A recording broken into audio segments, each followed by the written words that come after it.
Hello and welcome. My name is Joaquin Wantai. I'm the author of the book PTSDog, Post-Traumatic Stress Disorder and the Service Dog. And I'm coming to you tonight for a little live question and answer. So if you comment on this post in the on this video in the main PTSDog page, I will be able to see your questions. I can't see it if you're in the group. I apologize. It's not the way this works. So if you're in the group, come to the main PTSDog page, click on the video, and I will be able to see your questions in the comments.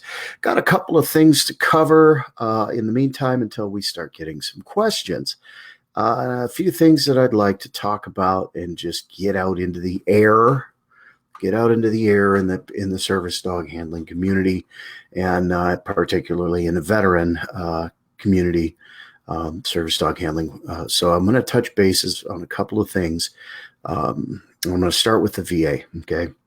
In 2015, the Department of Veterans Affairs came out with the supposedly nationwide policy called VHA Directive 1188, service dogs on Veterans Affairs property.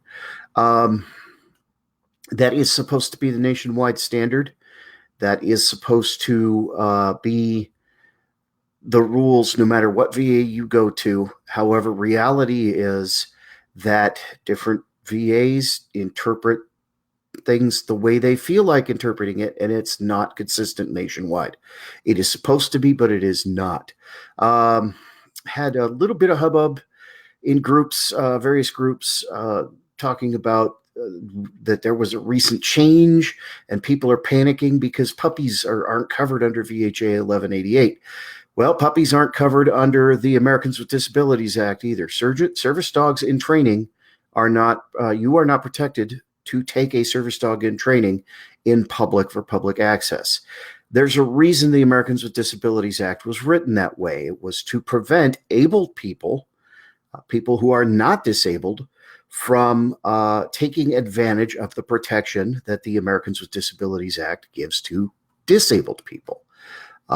In other words, puppy raisers for organizations, trainers who are able. The whole point behind that was that the Americans with Disabilities Act protects the rights of disabled people, not perfectly able people. So the ADA, the Department of Veterans Affairs not allowing puppies is directly in line with the Americans with Disabilities Act. But there's some other things to consider if you're taking a puppy into public places. First of all, depending on how old the puppy is, it may not have all its shots. And if you're taking a puppy into public places before it's at least 6 months old and has had its rabies shots, you are literally putting your puppy's health at risk every time you do that. If they don't have their full series of shots of immunizations and their rabies, and you're taking them into public, you are asking for parvo. You are asking for any number of diseases. So you really need to ask yourself what's your intent there in taking your puppy out. Second of all, remember that the Americans with Disabilities Act protects the right of disabled people to take a dog, not a puppy, a dog, trained to perform work or tasks that assist the disabled handler with their disability. Okay? I challenge you. I realize each dog is an individual, and that individual dogs can be more advanced in training than others individual dogs. But I'm sorry, a 6, 8, even a year-old puppy out doing public access and being paraded around in a vest as a full-fledged service dog is questionable at best. There's a couple of things I want to say about that. First of all, look, I'm disabled. I have post-traumatic stress disorder. I use a PTSD service dog to assist me with my disability. I understand how much help The presence of a dog can be just on an emotional level. However, emotional support doesn't qualify a dog as a service dog. Okay, it's got to be trained to perform work or tasks specific to your disability. And at a year old, you're pushing it, taking a puppy out into public. Alaskan Malamutes, like I handle, aren't physically mature until they're 2 years old. I didn't even start worrying about task training until Skeeter was 18 months old. And at 16 months old is when I started working on his public access training. If you train your service dog correctly, training never ends because it is a living being, and every outing is an opportunity to train. One of you on one end of the leash or the other are going to learn something. Excuse me. So, look, and I get it. Look, I understand that there are circumstances and things, but if you're taking a puppy that's not got its full shots, is barely housebroken at best, and you're calling it a service dog and taking it out into public, you're exposing your puppy, first of all, to diseases that it might at an older age that it would probably be immunized for. And you're risking losing that puppy to disease because it's not even immunized fully. So think about that. And second of all, too much too fast can burn a dog out. And a lot of dogs, I think, get washed out of training and get dropped from being a service dog because owner trainers expect too much too quickly.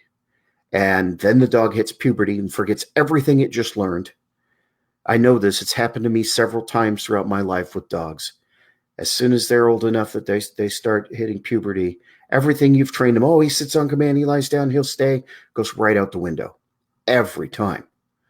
And it didn't matter what breed. I've had mutts, I've had purebreds. Puberty, threw all the training out the window. You're creating risks and you're setting your dog up to fail if you're taking your dog out in public too early. I'm sorry. That is just the bold truth. Okay. If you don't like that, okay. Sorry that the truth bothers you, but the truth is, if you're going to take a puppy, and quite frankly, most breeds, if they're under 2 years old, are still puppies. Most breeds, not all, but they are not physically mature until they're around 2. If you're taking a puppy out and pushing it too hard, too fast, and expecting too much of it, you're going to break it.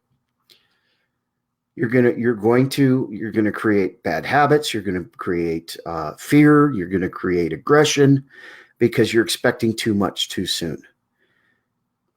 You have to be realistic when you use a service dog and you're training a service dog, especially if you're training it yourself, folks. You've got to be realistic about your dog's limitations, about your limitations. Be realistic about your knowledge.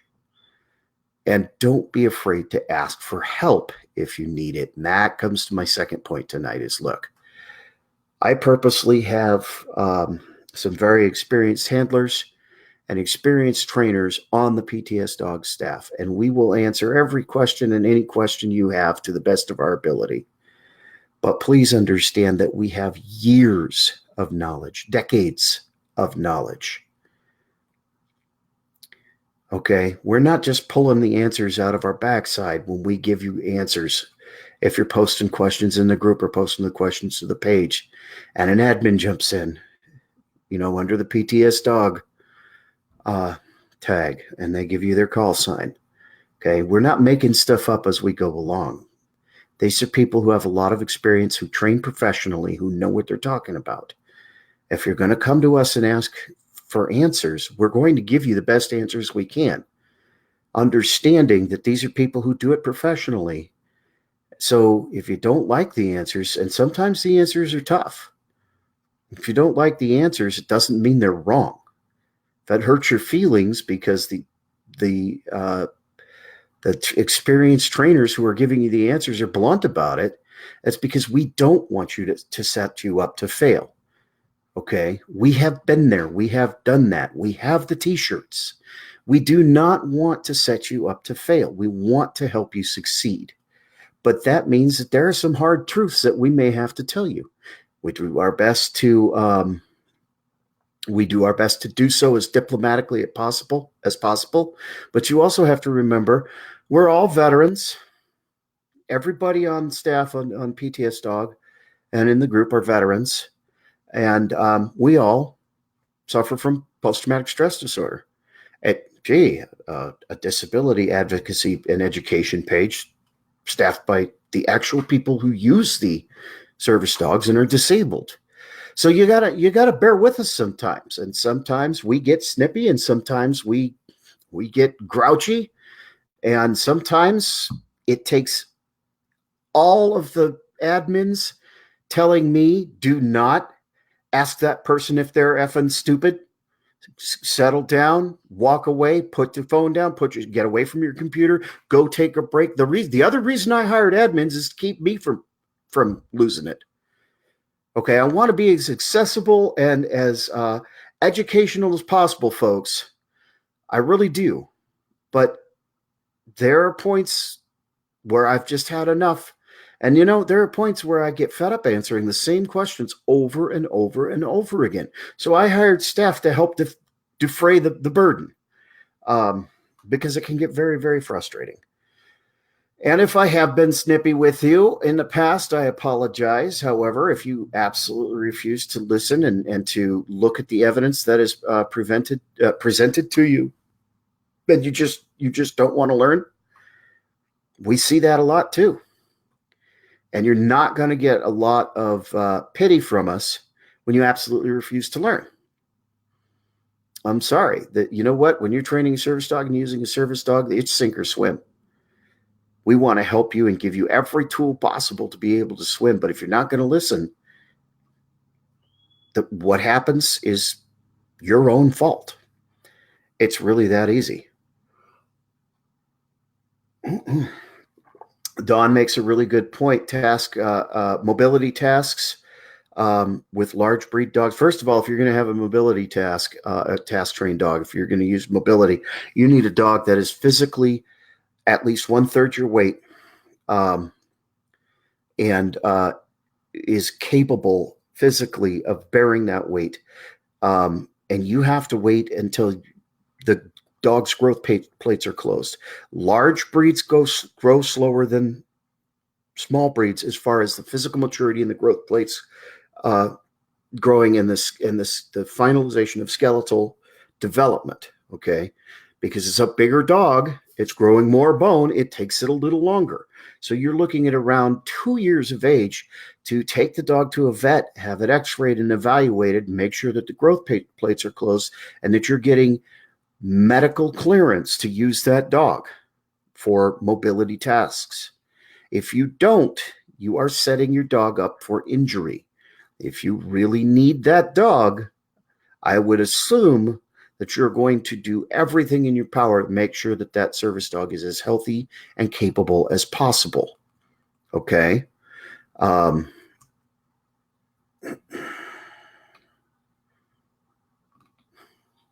Thank you, Mary Ruth.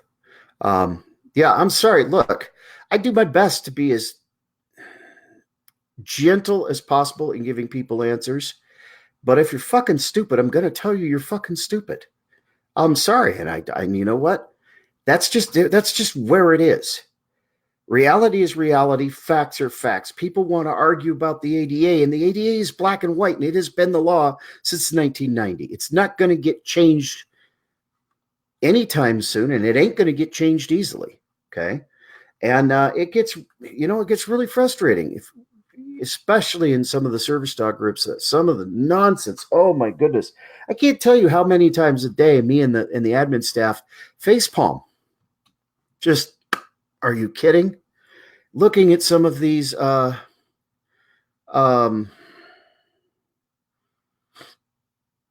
looking at these comments in some of these service dog groups. I got to tell you.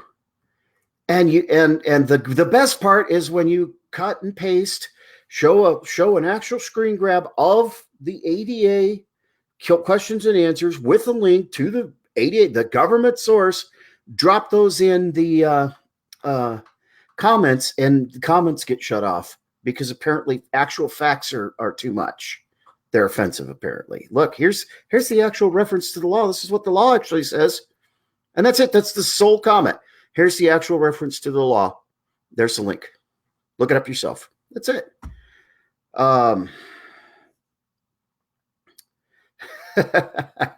Hey, Kim. Kim says we have a local trainer, in quotes, that insists she can train a reliable service dog by 1 year of age. Yeah, no. No. Look, let's talk about, this is another issue. Let's talk about training. Let's talk about organizations and trainers who claim that they provide fully trained service dogs.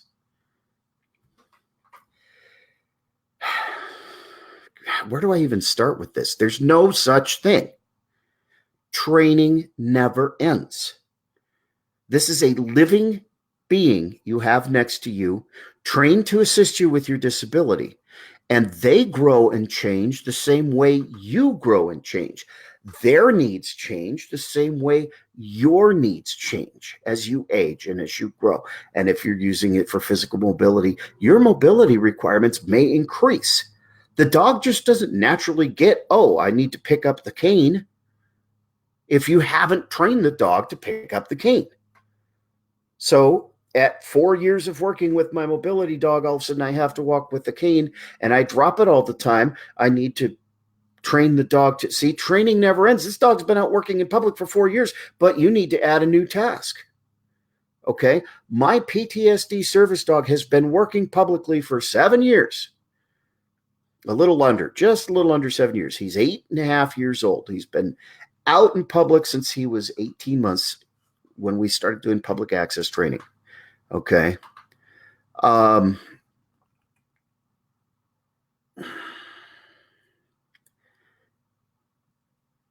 way he works with me has changed so many times over the last 7 years. If I didn't know how to train him, if I didn't know how to do the self-evaluation that I needed to make decisions about how I could better use his assistance, we would have failed as a team years ago. Okay. This fully trained service dog, Carrie, you're absolutely right. It is an oxymoron. There's no such thing.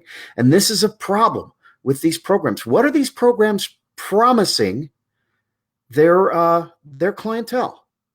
What are they telling them? And furthermore, what are they teaching them about the reality of the day in, day out handling of a service dog?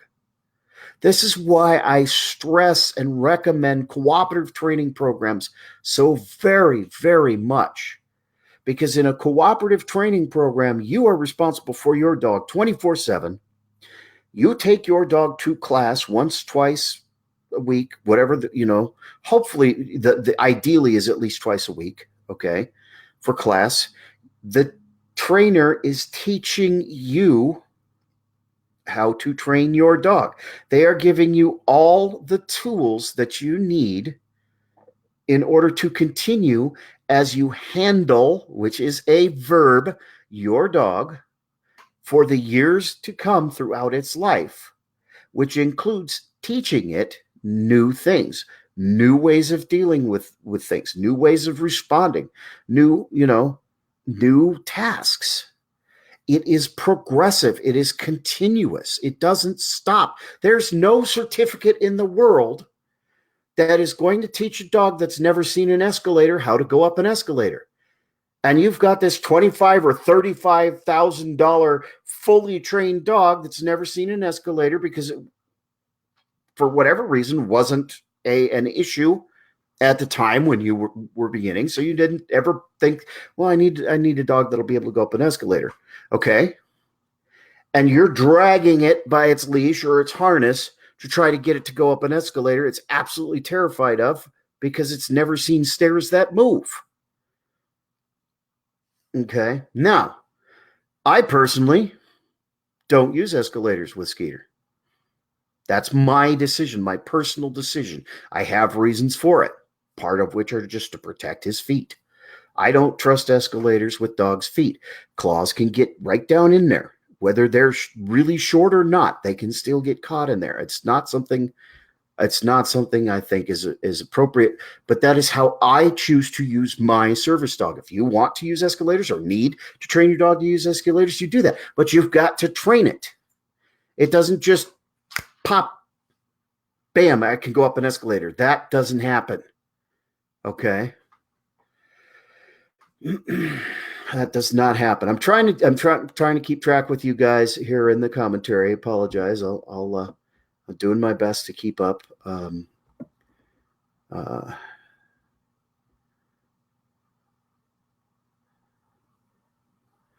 Yeah, Kimberly says, I don't know any non-handler trainers that really understand what the struggles and challenges are.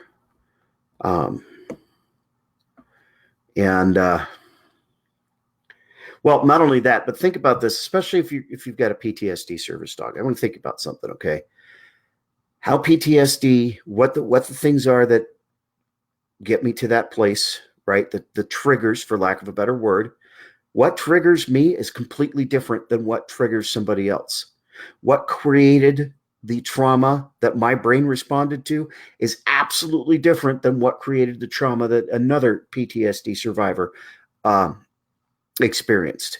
And the things that trigger it are completely different.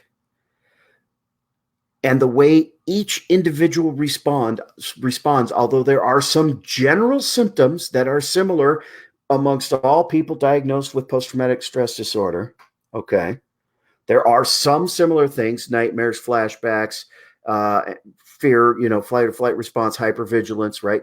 There are some things, okay, that are similar. Everybody exhibits and responds differently. One person might respond with rage, where another might have panic attacks. One person is hypervigilant whenever they're in this situation, but not in this situation. Now, you cannot just generically train a class of 30 cookie cutter, fully trained service dogs, right? You cannot just generically train generic tasks for each of these different individuals. It doesn't work, because the way a PTSD service dog works is they smell the changes in your adrenaline levels, in your cortisol levels. They can sense, they can hear your heart beating, changes in heart rate.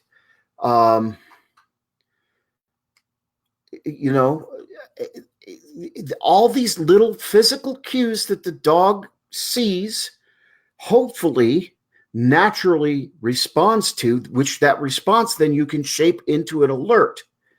Okay. And this is another thing I keep talking about. The process of figuring out what's going on in my head when my dog does this. How can I use my dog doing this to redirect what's going on in my head? That process of self-evaluation is how you build an effective PTSD service dog team. A third party cannot do that for you. Somebody else cannot train a dog to the way you smell and your reactions if you're training for PTSD or other psychological issues. You have to be involved, which is why I recommend cooperative training so highly. You have got to be there. You have to build a bond with that dog. I'm not saying don't use a trainer. I'm saying don't rely on someone else to do it for you. A PTSD service dog, of all the kinds of service dogs, a PTSD service dog is not a plug and play experience. It is not a plug and play experience. You have to know what your dog is telling you, and you have to be able to use that. There's only one way to develop that. There's only one way, and that's to work with the dog.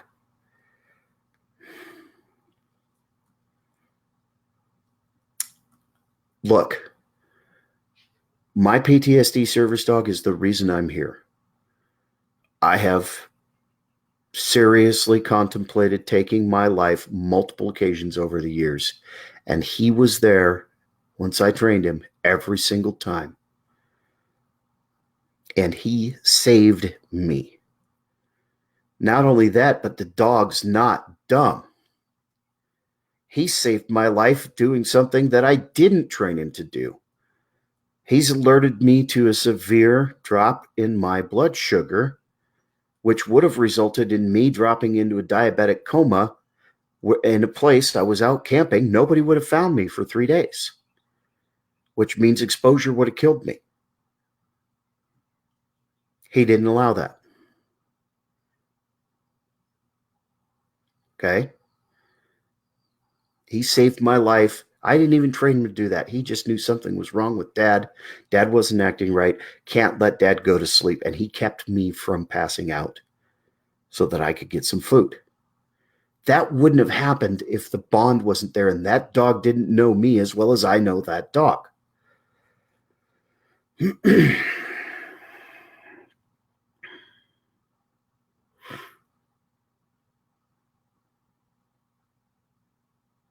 I'm seeing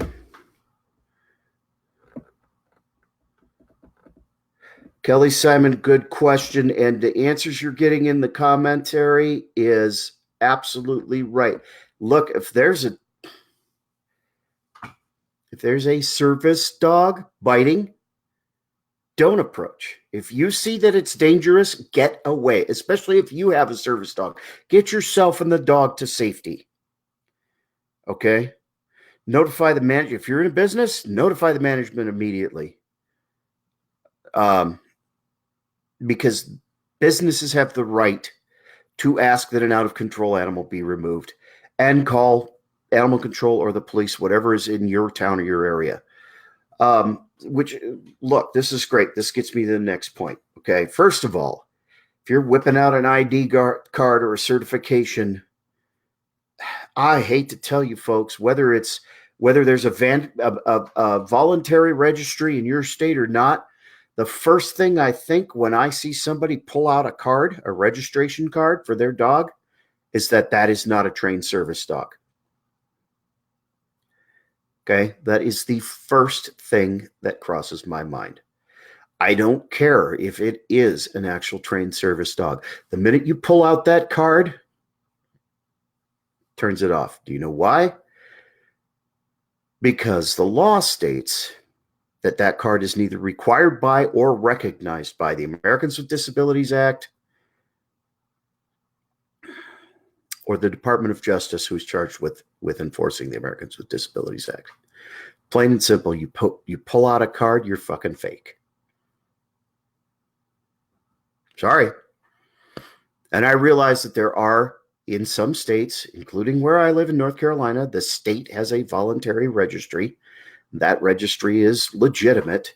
But the minute I pull out that card, which is not recognized by or required by the law, I just taught the business where I showed the card that all service dogs should have a card.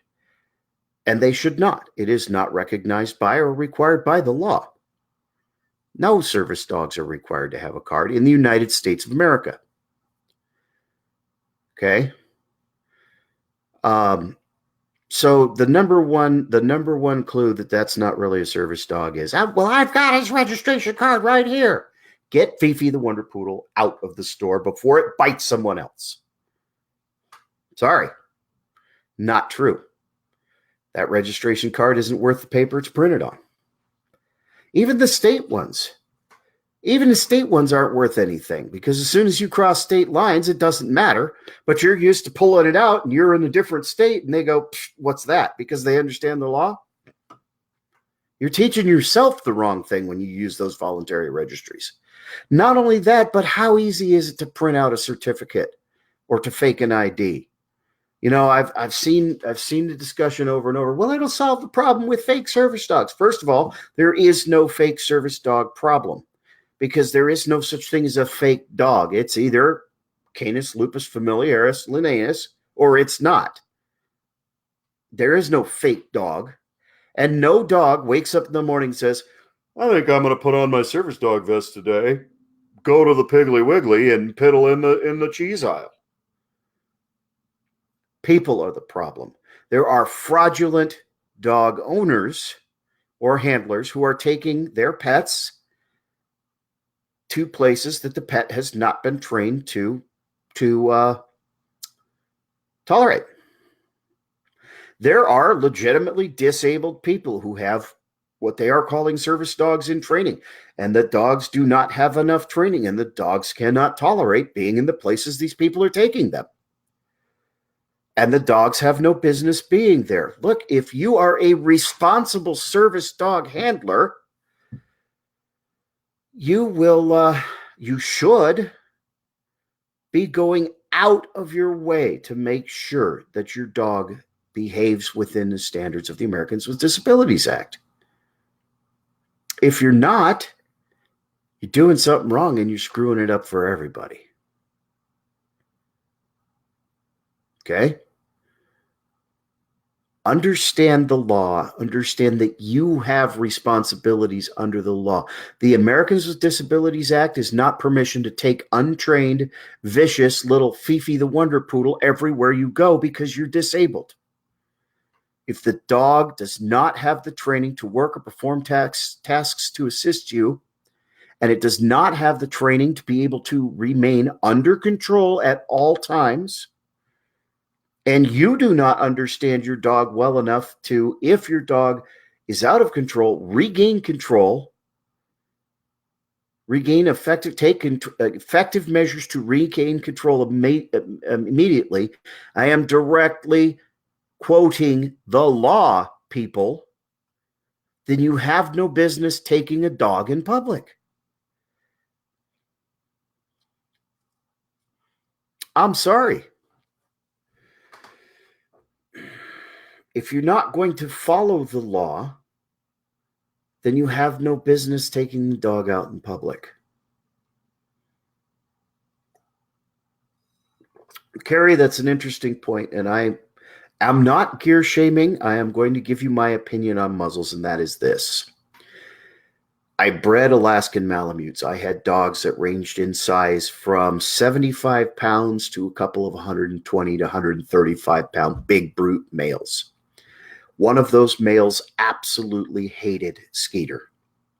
He was one of the big guys, one of the 130 pounders. And he was a wonderful dog and he was beautiful, but for whatever reason, he hated Skeeter. And he got a hold of Skeeter one day. And I had to make a choice because I had two females who were sisters who 99.9% of the time were great and fine together. But when they decided to fight, it was ugly. And if you know anything about Alaskan Malamutes, you know that the males fight for fun and dominance and the bitches fight to the death, especially two breeding bitches. So they saw the two big guys, Skeeter and this other dog, going at it. And I had to make a choice. Just let Skeeter take care of his business and take care of the dog that attacked him so that I could keep the females from killing one or the other, or go try to break up Skeeter's fight and get myself torn up, because at that point it was about 230 pounds of dog fighting. Okay. So I had to make the choice to break up the girls because I didn't need any dead dogs. And they would have, one or the other would have killed the other. And I ended up, I don't know if you can see them on the camera, but I've got scars here from one of the bites. Right here, I've got a couple scars. I've got a decent tan, so you might not be able to see it. From one of the bites, breaking up the girls. I've got a scar on my leg from another of the bites while I was breaking up the girls. But I got the girls broke up. Skeeter, in the meantime, who was not muzzled, did something that was absolutely amazing to me. Took that dog that was about 35 pounds bigger than him, grabbed him by the throat, picked him up, body slammed him, held him down and growled at him, let go, and got away with the original bite that he got, which he had a little gash in his side, but it was clean. I, of course, cleaned it up and medicated it and everything, but unscathed. And the other dog was unscathed. Like I said, male Malamutes like to fight for dominance and fun. They think it's fun. They're rough and tumble dogs, and fighting with each other, that's playtime for Malamutes. Okay. Nobody can protect Skeeter better than Skeeter. He's got the equipment. Okay. Skeeter's built to protect himself. I'm built with much thinner skin and no thick fur. The whole reason that their neck fur is so heavy and thick is protection. I don't have that. I ended up bleeding from one of the 70-pound girls biting me. What would have happened if the 135-pound dog or if Skeeter, in defending himself, had got a hold of me? So, I refuse to muzzle Skeeter, but I also understand this too. If a dog attacks Skeeter in the store, Skeeter will end that fight, and I will have to retire Skeeter immediately. But nobody can protect Skeeter better than he can himself if a dog gets a hold of him. That being said, when I see another dog in the store, whether I think it's an actual trained service dog or not, I avoid them because I have no idea what that animal's level of training is. And I don't trust a dog I don't know with my service dog. This is my lifeline.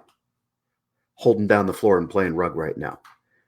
I don't trust another dog or another handler. If I don't know them personally, I don't trust them near my dog because I don't know what their training is. I know what his training is, and I know that he can behave himself and that I can maintain control of him if need be. But I don't know anything about that other person or that other dog. And the reality is, too many people falsely claim untrained or very poorly trained dogs are service dogs and bring them places where they don't belong, and they create severe issues.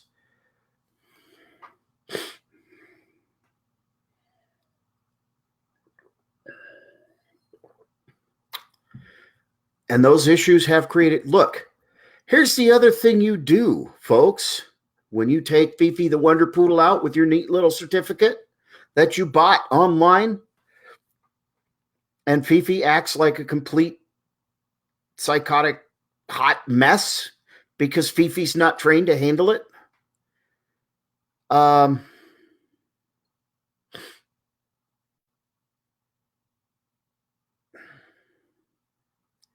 You teach every business and every person who's ever seen Fifi the Wonder Poodle behaving like a hot mess to treat me with my legitimately trained working service dog like I'm just trying to get attention, and that's not a real service dog.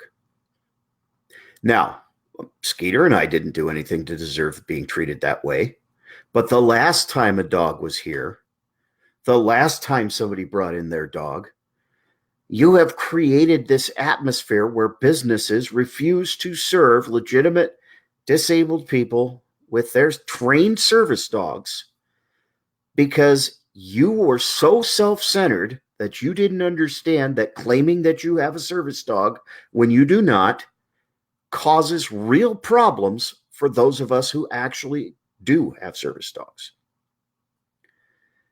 And we've seen it recently in the news, people being denied equal access, being denied equality because the last service dog that came in here bit somebody.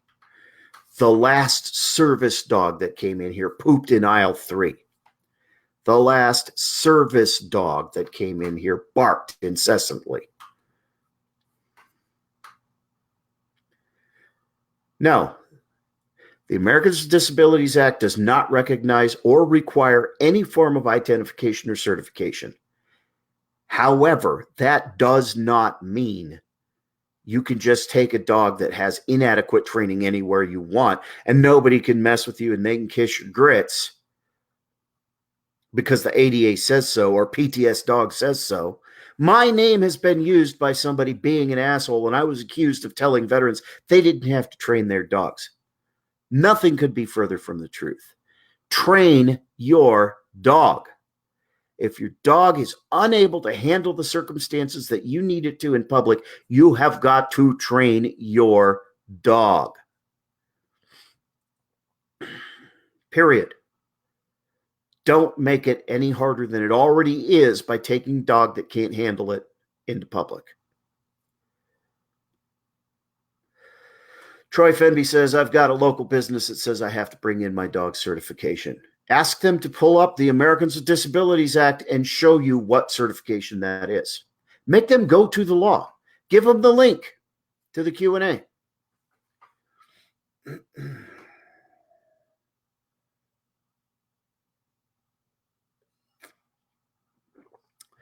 Dimitri, dog park. Bill, I can't help you with Canadian laws. You need to look up Canadian laws yourself. This is an American website, and we'll help you in any way we can when we're talking about PTSD and we're talking about training. But Canadian law, you're on your own. I apologize for that, but I didn't write a book about the Canadian version of the Americans with Disabilities Act, whatever it might be called. I wrote a book about the Americans with Disabilities Act. All right, I'm jumping back. Okay, dog parks. Dimitri Furman. Look, like I said, Skeeter's been in fights, and he's fought back. I didn't retire him. Those were situations where he was attacked, and he behaved appropriately. I'm talking about public access, Dimitri. If you're in a store and a dog attacks your dog, and your dog fights back, which I think it should rightfully do, the responsible thing to do at that point in public access, where it happened with people with their cell phone cameras out, right, is retire the dog. That's the responsible thing to do. A dog park, I don't take Skeeter to dog parks unless I know the people at the dog park. Plain and simple. Dog parks are dangerous. We have a dog park here in Greensboro that I really like because it's divided. And the left side is for little dogs under 60 pounds. And the right side is for Skeeter because he's the only dog his size I've ever seen in that dog park. But it's a safety thing. Dog parks, that's an unsafe environment. You have no control. And people bring aggressive dogs to dog parks and let them do whatever they want. Why would you endanger your battle buddy by taking him to a dog park? Unless you're able to control it. If there's no other dogs at the dog park. Look, I used to take Skeeter and the two girls to a dog park when nobody was at the dog park. And there would just be the three of them running around, marking and chasing each other and playing. And if somebody else came, I would say, can you give me 5 minutes and let me get my dogs out? And I'd take them out. Okay? That was the responsible way to deal with it. Throwing a dog that's been trained not to be aggressive in as many situations as possible into that situation where aggressive dogs are going to go after it is setting the dog up to fail. This is your lifeline. This is your battle buddy. This is your six. Don't set them up to fail. Make responsible decisions. Make choices about how you use your dog that reflect how important that dog is to your life. Because if you lose that dog, you lose that dog's assistance.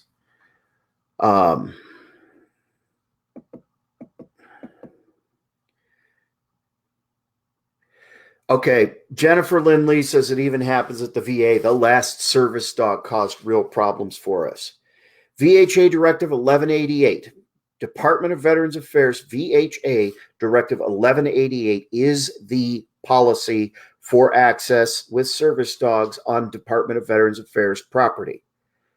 It specifically says that the VA staff can only ask that a dog be removed on a case-by-case basis. If the dog is misbehaving, then they can ask that the dog be removed. Okay? Doesn't matter what the last dog did. That's not this dog. Okay. Now the VA is more restrictive than the ADA. The ADA says that if dog A misbehaves, has a problem, and is asked to be removed, the next time that handler comes in with dog A, they have to evaluate that dog's behavior at that time. The ADA says that and is written that way because dogs are living beings, and the law understands that. Dogs have bad days too. Okay. The VA, one and done. You get asked to take your dog out, they will make sure you never bring your dog back. Okay. If they ban your dog, they ban your dog, and the VA has the right to do that because the Department of Veterans Affairs does not fall under the Americans with Disabilities Act. They fall under the Rehabilitation Act of 1973, and they make their own rules, even though they have a set of rules that is supposed to be the same nationwide from VA to VA. We all know the reality of how the VA's system works.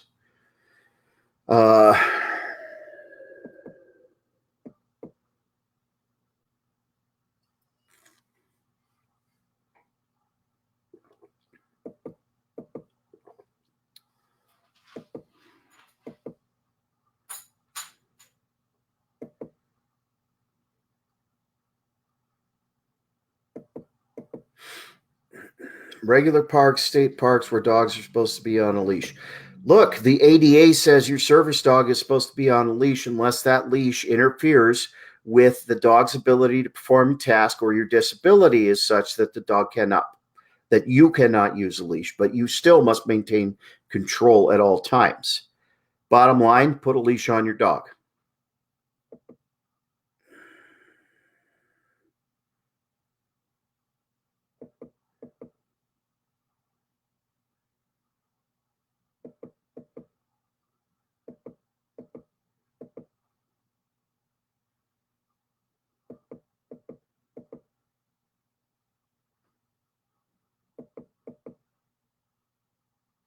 Troy, there's no such thing as a fake service dog. The person's the problem.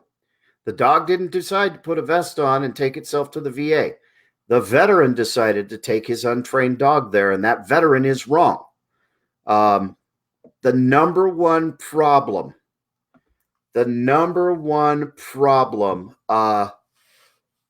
with access at the VA is veterans. Okay, we created the problem by and there's some other look back when the media. What's wrong with all these veterans? Remember about 2010, and they started all these stories about the PTSD. The VA didn't understand a lot, and they still don't, about psychological service dogs. But psychiatrists and psychologists would say, well, an emotional support animal could help you. Okay. But what they didn't do is say, but you can't bring it out in public. They just said, I'll write you a letter for an emotional support animal. You can have it at your house. If you're Carrie, I'll get to that.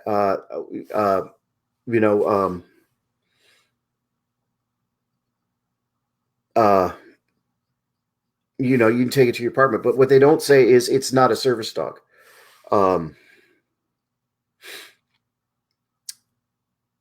And they don't teach the veterans the different. And the veterans say, okay, and they start taking their dog everywhere, and they get that entitled bluster about them. And nobody can be an asshole better than an asshole veteran.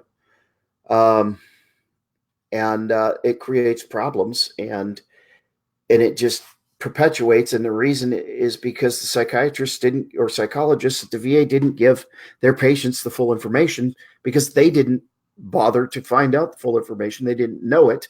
And it's created this twisted culture. Look, I got stopped in a parking lot coming out from the grocery store with Skeeter by another veteran, and said, well, how come you can take your dog in there and I can't take mine? I said, well, he's service dog trained to assist me with my disability. Well, I'm disabled. Okay. Is your dog trained to perform work or tasks that assist you with your disability? Well, she licks me when I get upset, but she doesn't like other dogs. And I'm like, well, you can't take her in public then. I said, responding to you when you get upset and helping calm you could be a task. However, if the dog's not able to behave itself in public, um, you know, then you can't take it in public. You're not protected to take an unstable, uncalm dog, untrained dog into public, whether you're disabled or not. If your dog is not trained, it is not a service dog. Okay, what if the doctor refuses treatment in an ER because it's afraid of dogs? Because the doctor's afraid of dogs. That's illegal.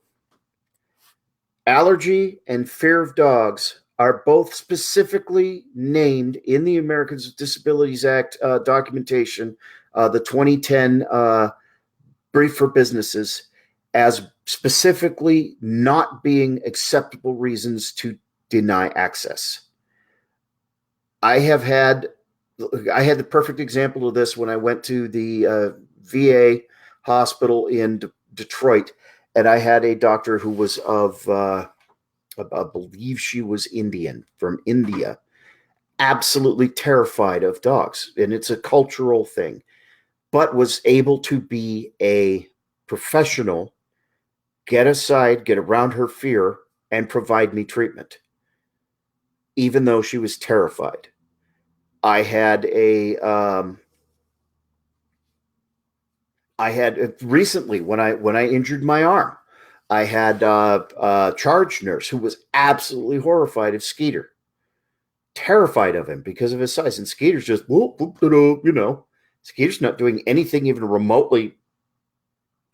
I mean, you couldn't even stretch it and call it aggressive. He's just being Skeeter. He's just doing his thing, doing his job, and was able to be a professional about it. Okay. Yeah. Does your dog bite? It looks like it bites. I don't know. Let's find out. Put your hand in his mouth. You know how I bite proofed my dog? Exactly what I just said. When he was young, I spent hours sticking my hands in his mouth, driving him nuts, making him crazy. And every time I bit him, I'd yelp. And then I'd keep doing it until he got that biting was hurting and he couldn't bite. And he doesn't bite. You would have to be attacking me, physically attacking me, for that dog to respond aggressively. Unless you're a squirrel. That's a different story. If you're a squirrel, you're screwed. Sorry.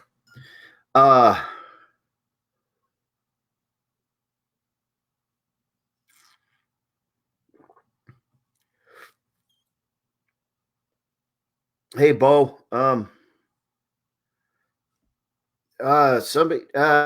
Nick, do me a favor. Go message TV radio. Tell them we're talking about all kinds of. It's question and answer.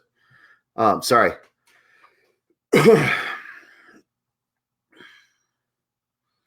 Yeah, look, great point, Sam. Sam says, I've had a paramedic keep working on me while being deathly afraid of her dog, Jet. By the end, she was giving the dog belly rubs. Yeah. Look, allergy or fear of dogs are not legitimate reasons to deny access. Let's talk about a situation, though. Nick, tell him who you are. Let's talk about a situation, though. And this is I've seen this question asked. It was asked of PTSDog, and I've seen it asked in another group. An allergy clinic. One reason that access can be denied with a service dog is if it fundamentally changes or alters the business's ability to provide services. One of the very few places that it does fundamentally alter the business's ability to provide their services is an allergy clinic. That being said, I don't think I have ever heard of a case of anaphylaxis due to exposure to dog dander or saliva. It may exist, but if it does, it's really, really rare. So how do you deal with it? Well, the law says that if there's an allergic person and a person who handles a service dog, the law says that an effort is supposed to be made to accommodate both. So the suggestion that I had for the person was, why don't you schedule the last appointment of the day so that you can try to be there when no other patients are there, so none of the other patients are exposed to your dog directly. Here's the problem with the allergy argument. Any dog owner is always covered with dander and saliva from their dog. Always. If you're that allergic to dogs, you couldn't walk through any crowded place.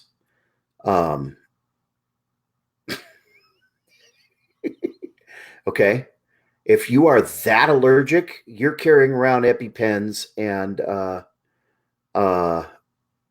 you're carrying around EpiPens.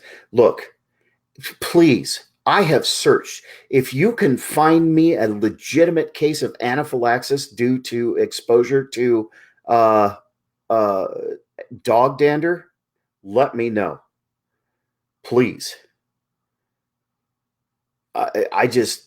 I've never heard of it as an allergy. Now, Sam is saying people with mast cell activation disorder can get anaphylaxis from a dog, but that's not an allergic reaction. That's a reaction due to mast cell activation disorder. Okay. Honestly, most allergies to dogs, take a damn Benadryl and get over yourself. Sorry. That is a very difficult, it's a good question. Bottom line is allergy clinics are not exempt from the ADA, as Jennifer says. However, it does present some unique challenges. And I don't know if it was you who I was talking with, Jennifer, who told me that the receptionist said they didn't want service dog there because they didn't want to have to clean extra. Your laziness, Miss Receptionist or Mr. Receptionist or whatever, reception person, your laziness is not a valid excuse to deny this disabled service dog handler access to your business. Sorry, it's not legit.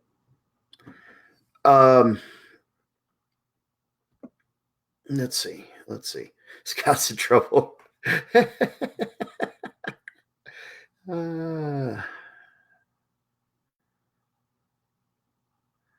All right, let's talk about pit bulls as service dogs. Oh my God.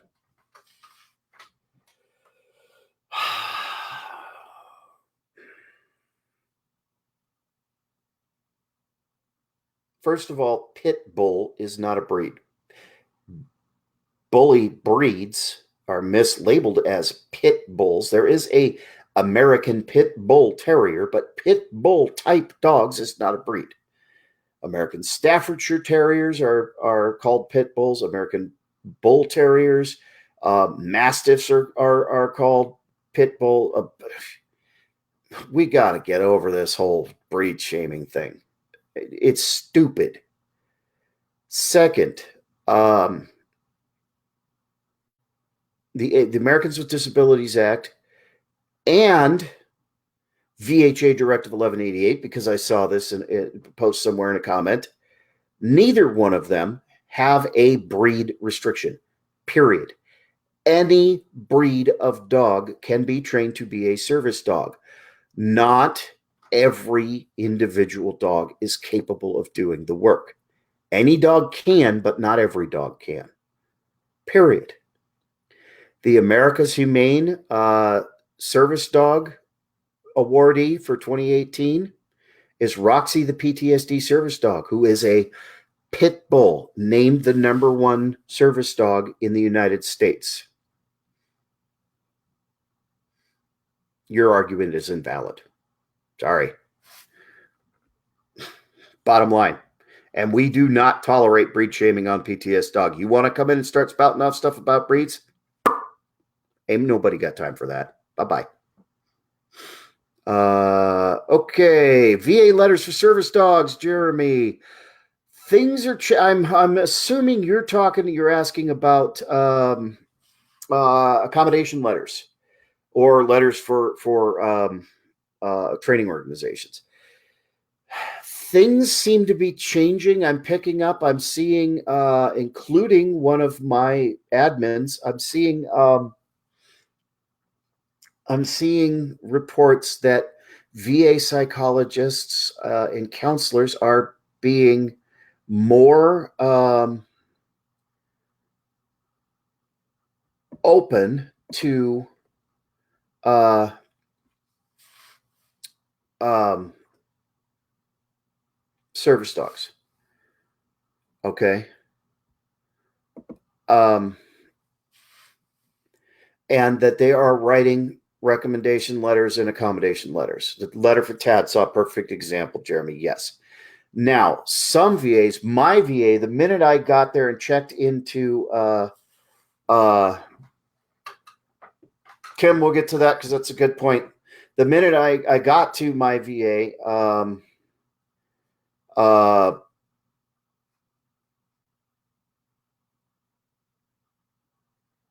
uh, I talked to the psychologist and I asked for an accommodation letter in case I needed to rent an apartment. And he explained that the psychologists aren't allowed to do it anymore. Now, this was two and a half years ago. Psychologists aren't allowed to do it anymore. I'll find out who. And who turned out to be uh, the licensed clinical social worker who, under the Fair Housing Act and the uh, Air Carriers Access Act, are authorized to provide letters of accommodation for flying or housing. So if you're having trouble with your VA, ask to talk to the LCSW. Ask the LCSW for the TADSA recommendation letter. Also, if that's what's holding you up, just call Bart and let him know they're refusing to write the letter. He'll just ask for a copy of your your disability award letter. Okay. If they're really fighting you, just call Bart and talk to him. Look, I talk to Bart every day. I promise you. He'll help you. He'll help you.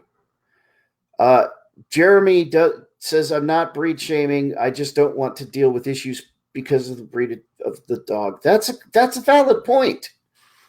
Jeremy, that's a really valid point, especially if you live here in the South. I mean, they're untrained pit bulls, bully breeds everywhere here. I'm sure there are still fighting rings down here. They're still ferreting them out and breaking them up. There are very poorly bred dogs from people's backyards out here. I completely understand. But listen, you need to choose a dog to be your service dog based on your need, not on the breed.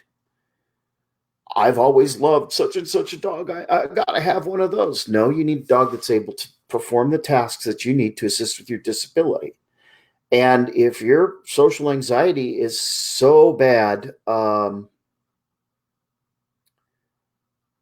that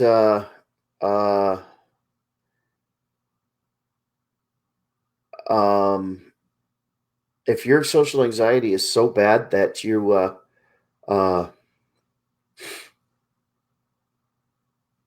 are unable to deal with breedism, for lack of a better term, it works as well as any, then get a common dog. Yeah, you fly Delta Lock, so look, get one of the big three. If you find the right dog, get a golden retriever, Labrador, German Shepherd dog. Look for a well-bred one. Remember, those are the big three, but they've been bred into the ground. Find a reputable breeder. I can't tell you, you've got to be very, very, very careful. Especially with the big three. They've been so bred down and poorly bred that dogs are coming out really unhealthy, and hip dysplasia is rampant, especially German Shepherds. They're starting to turn it around because they've brought in a lot of lines from Eastern Europe. And I've seen some very good breeders producing very good dogs with European lines. So, just do your research, man. Do your research, Jeremy. I'd rather find a mutt that's healthy and is going to stay healthy than uh, some pedigreed dog that's been bred into the dirt. I really would. Well, I'm looking at a Mastiff for Skeeter's successor because I need more and more mobility assistance. So I need a heavier dog. And I'm being real careful where I find the dog. I really am. Because I've seen some very wonderful Mastiffs that are very well bred and very healthy. I've got a friend who's got a beautiful English Mastiff, and she is the most unhealthy, poor thing ever. Constant infections in her ears, and I mean, just it's every other month with this dog. That's poor breeding. Sorry. You got to look. You got to really dig. Look at customer reviews. Ask people who've had dogs from that place. Really, really look. Yeah, yeah. Now TPLO is knee surgery from an injury. Is it not? We'll give that a few minutes to catch up. Yeah, some of the best dogs are mutts. Some of the healthiest dogs are mutts because they haven't been bred down. Um, yeah, health and genetic testing titles. Yeah, absolutely. English bulls. I don't know. Scav, good question. I have no experience with English bulldogs. I have some experience with French bulldogs. Those are some goofy dogs. The one I know is a goofy dog. I don't know that I've ever met an English bulldog. I prefer dogs of a larger stance, so I'd look at an American bulldog. That's me. That's my needs. Um, yeah, okay, Jeremy. Man, that sucks. And your vet's right. If you want that dog to live a long, comfortable life, um, you, you got to retire the dog. Look again. Look at what your service dog gives you. You owe it nothing less in return. That love and care that that dog gives you unconditionally, if you give it back less, you're a jerk. Sorry, that's my opinion. Take care of your service dog. Take care of your dog. Um, okay, what else? What have we covered? What was it mentioned? Yeah, flat day. Yeah, think about your environment too. Look at, I have an Alaskan Malamute in North Carolina. He is a northern breed bred for cold temperatures. It ain't cold here. So I have to make plans around it. I didn't ever plan to end up in North Carolina when I started training Skeeter as my service dog. Okay. But this is where I ended up because life is what life is. So I have to be very careful on his behalf to protect him because he's not built for this environment. Um, that's a familiar accusation, Jeremy. I've heard it. We won't go there. So, I do think I go out of my way to do things to protect Skeeter. Go to stores early in the morning or late in the evening when it's cooler. I have a second key for my truck so that I can lock it up if I have to leave him inside with the AC blasting full and the engine running.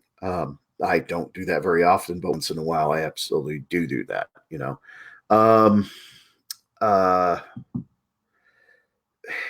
make sure I always have no less than a gallon of water, and I have 2 collapsible dog bowls in my truck.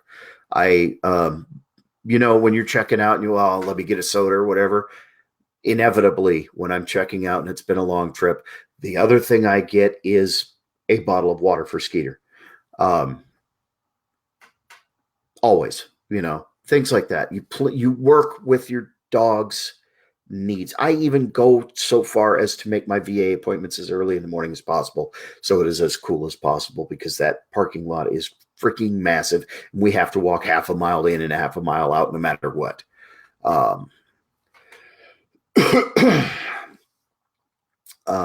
So plan to work with your dog's needs and abilities. The the uh, uh,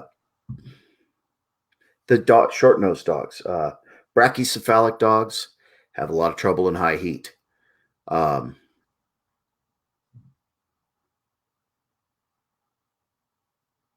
how does Skeeter handle?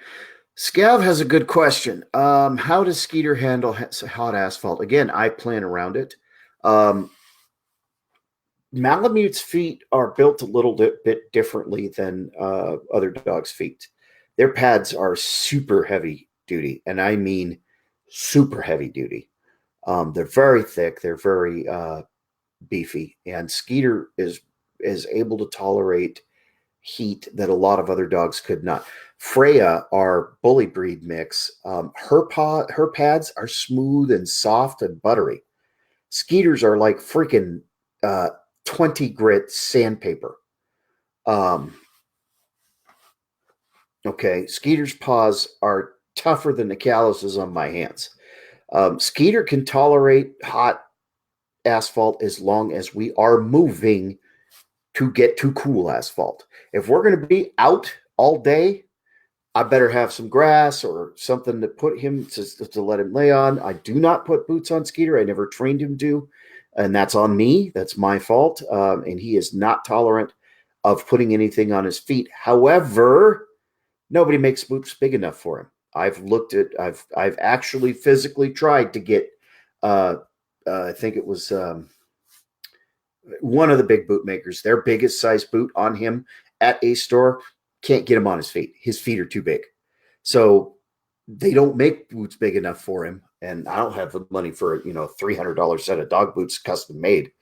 Sorry, it's just not realistic. So I plan around it. I work around it. If I have to be in those kind of temperatures, I make sure that there's lots of, like, for perfect example, my Walmart, the entire right side of the parking lot has there's a fence, and the Lowe's is up above it, and then there's a fence, and there's uh, grass and shade at trees area, and then the sidewalk, and so we park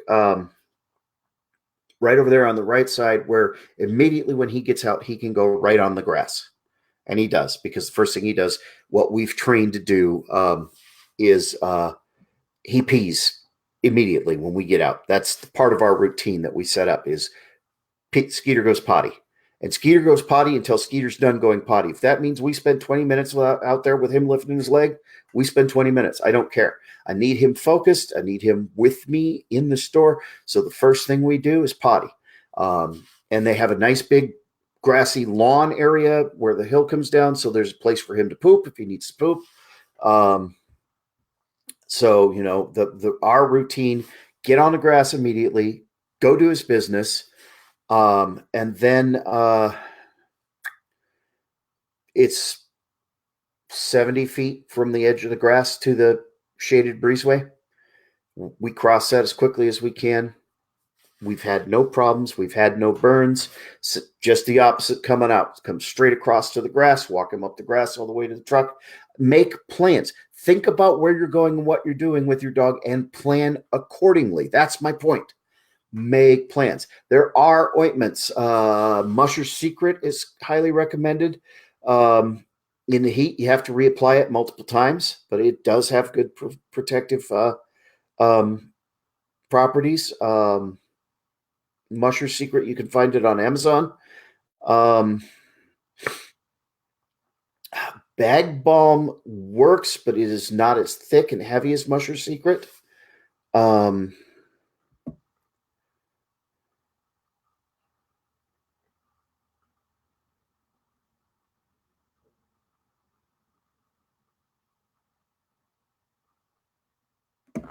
Sorry.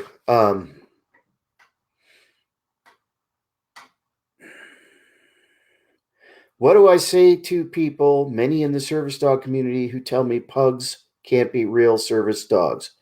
Some of them get so aggressive that it triggers an anxiety attack. You know what I tell people, Mary Ruth, who say that? Show me in the law where it says a pug can't be a service dog. I'll wait. Then I unfriend them and ignore them, because you don't need that kind of nonsense in your life. But really, show me in the law where it says, look, I had a lawyer say that I was discussing the book and I was discussing Skeeter with a veteran who's going to law school. He's in his final year of law school, getting ready to graduate with his Juris Doctorate. Had him say, well, uh, you can't tell me that a Malamute's a real service dog. And I said, really? He's not individually trained to perform work or tasks to assist me with my disability? I had no idea. And he was like, I get your point. I get your point. Yeah, Kim says, Mary Ruth, Kim says, tell him to suck it. Kim's right. That's what you tell him. Go pack sand. Go pack sand.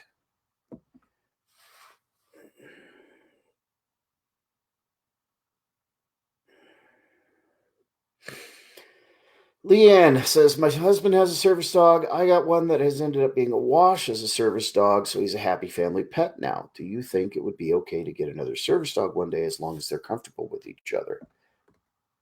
Nick's got a house full of dogs. He's got 2 service dogs, one retiring and one that's almost ready to start working. He's got other dogs in the house. I mean,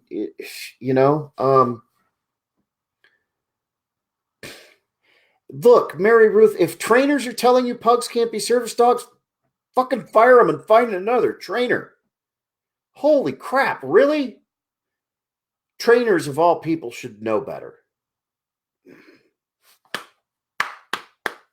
I should start banging my head on the desk now. Trainers, really? Fire them and find another trainer. That's my advice. Leanne, yeah, you can have another dog in the house. You need to make sure you introduce them appropriately. You need to make sure you set the appropriate boundaries, and you need to make sure that you train them. Yeah, Nick's got 6 dogs.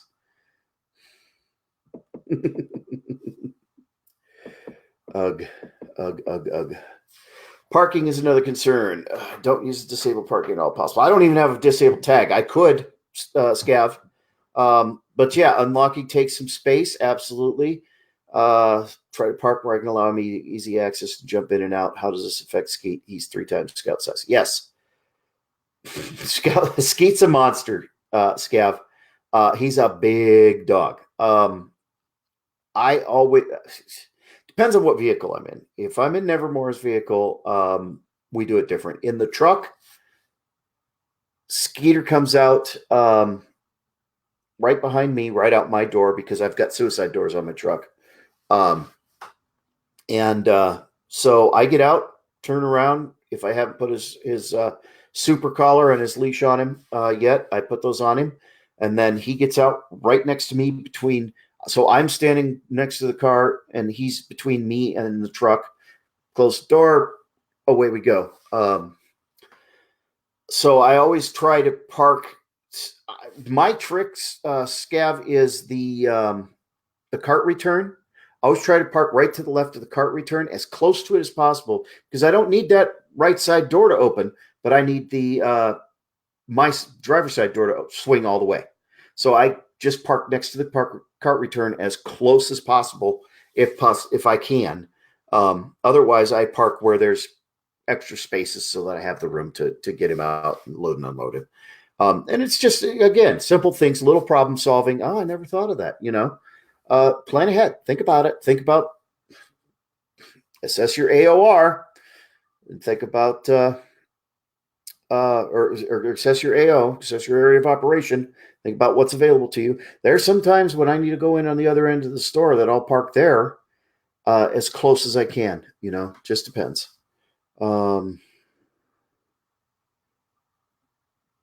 Foxtail, yeah, check feet, goat head burrs, little burrs and stuff.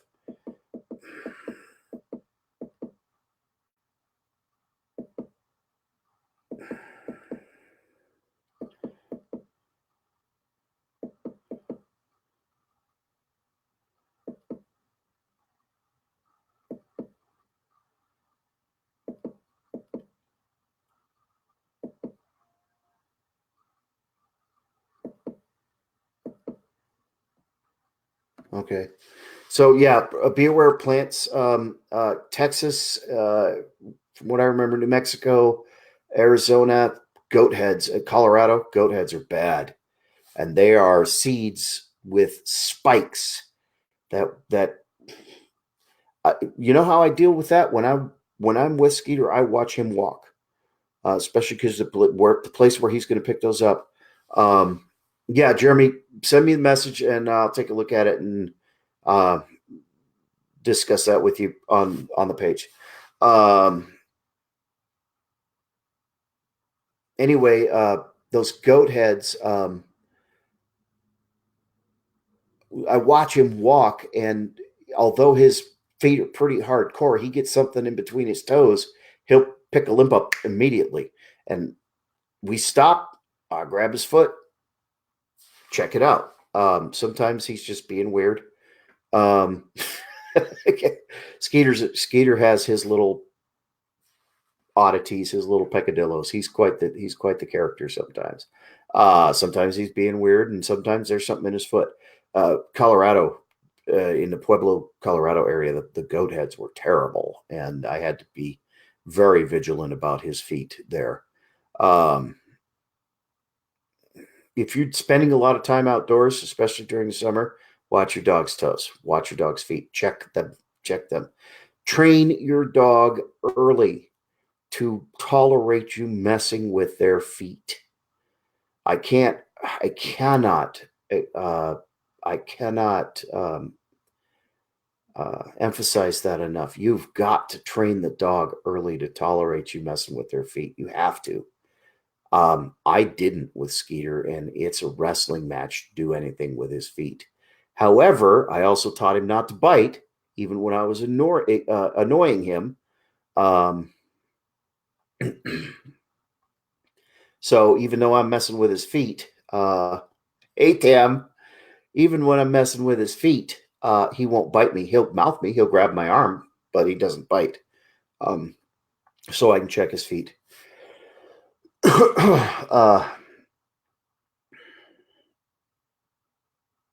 So yeah, but again, that's your lifeline. That service dog is your lifeline. That's your very best friend. That is the alert when something's gone wrong and you aren't realizing it. Take care of your service dog. This is not a pet. This is a vital piece of your health. I forego oil changes on my truck to make sure Skeet gets his flea and tick preventative and his heartworm meds and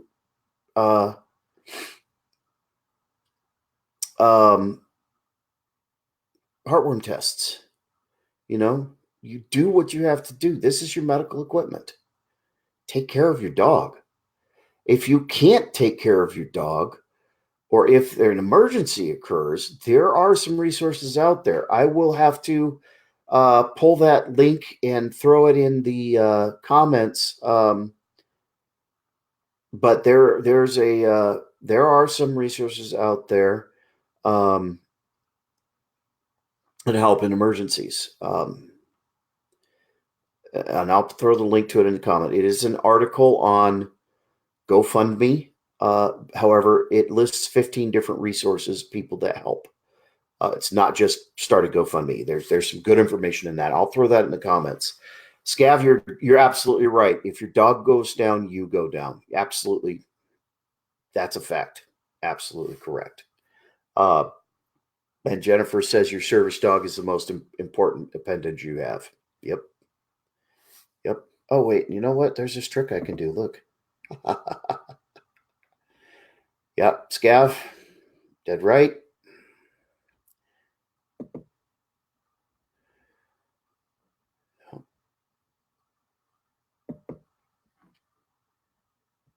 So anyway, I don't know. We've been going at this almost an hour and a half. Does anybody have any last questions before I start wrapping this up? If you do have questions about the VA, message the page. I can get you all the resources, the VHA Directive 1188. I actually posted a note on the PTSDog page regarding access issues at the VA, facts and fallacies, with references to the appropriate government websites. Um, it's something I'm very well versed in. If you need help with the VA, message the page. We help. Um, what else? Again, if you're going to ask questions about training, yeah, Carrie, ask any questions you have. If you're going to come to us and ask questions about training, be prepared to get an honest answer. We're not here to make you feel better and be inoffensive. If something needs to be said, we're going to say it. We'll do it as politely as possible. But if you're being an idiot, we're going to tell you you're being an idiot. So don't take it personally.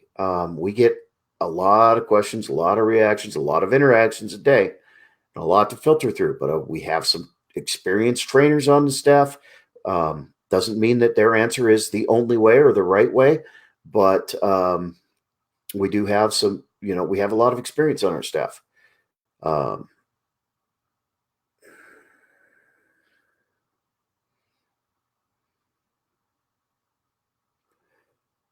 that's a good question, Patrick, and I've never heard that.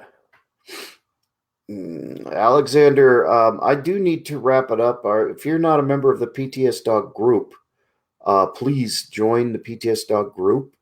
We have a lot of trainers in there. Um, what do you do if the VA location refuses to be educated? There's a couple. I'm dealing with a veteran and who's using a VA in West Virginia that has a registry. They require that all service dogs entering their property participate in their registry. Um, that goes directly against the ADA, which doesn't apply on VA property. It is discriminatory when you compare it to the Rehabilitation Act of 1973.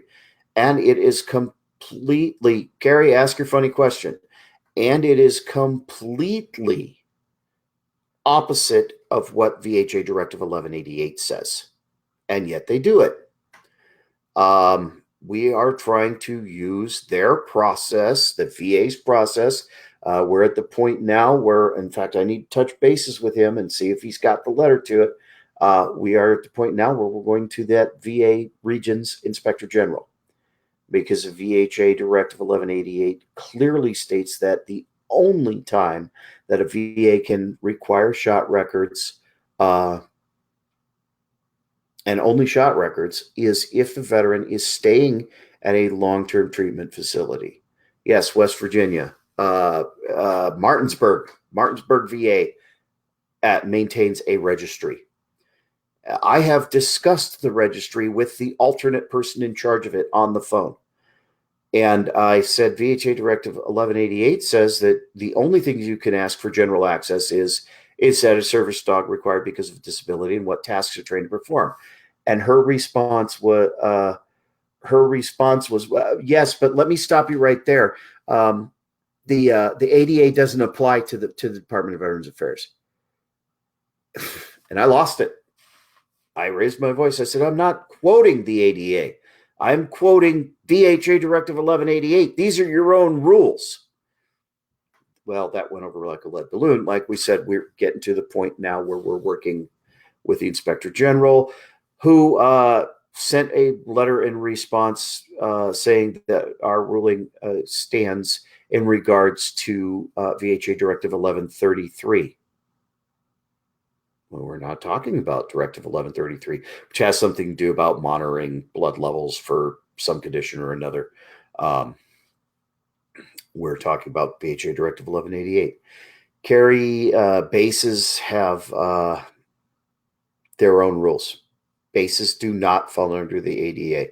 Base commanders have the ability to make their own policies about service dogs. I think even the Rehabilitation Act of 1973 is questionable when it comes to access to bases. It's not something I have a lot of personal experience with, and I will do some research on that. But access for service dogs on bases can be very, very challenging because they have the right, base commanders have the right to make their own rules on that facility. That's a very, very difficult issue. Scav, I will get with you. and we'll discuss that.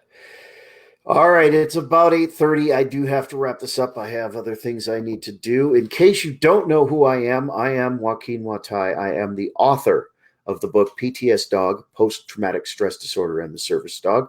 I created and run this page. I created and run the PTSDog group. I also am the host of the Service Dog Show with PTSDog on dvradio.net, WDVR. You can hear podcasts of the Service Dog Show.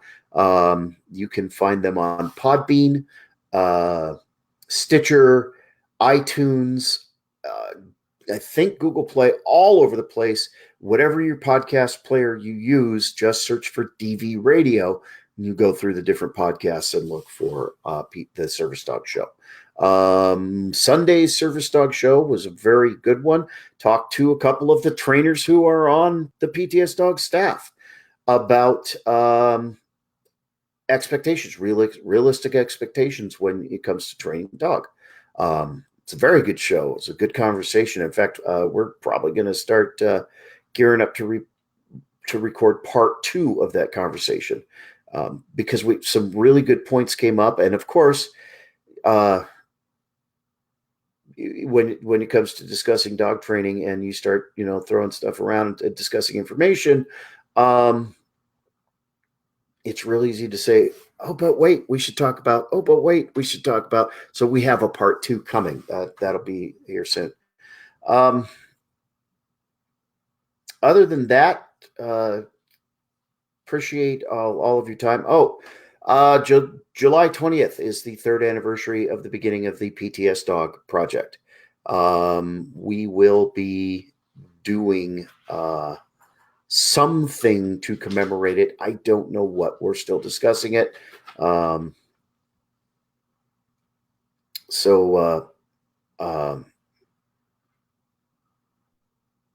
Stay tuned. We'll figure something out.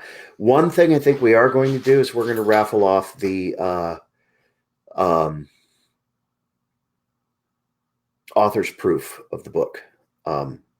I have to tell you, I will sign it and everything.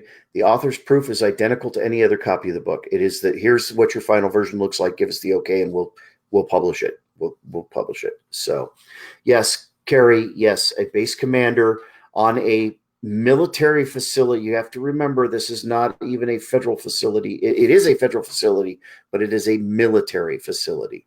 Its purpose is to complete a mission. As such, the base commander can make rules to further the goal of completing the mission. And those rules sometimes are not real fair, but they are perfectly within their right because it's a military installation to do it. So it ain't fair. It ain't right sometimes, but it is what it is. And we have to find ways to work with it. Where was I at? Okay, 23rd anniversary. So like I said, we're probably going to raffle off the author's proof. Now, the proceeds of the raffle will go towards 2 projects. A e-version of the book for Kindle and whatever the e-readers are. That's going to cost just about $400 to produce, and a little bit of work on my part with the photos. But one thing we want to do is do an e-version of the book. So the raffle proceeds will go towards that. The other project, I've had a lot of people ask for an audiobook. I need to get some equipment in order to record and publish the audiobook on Audible.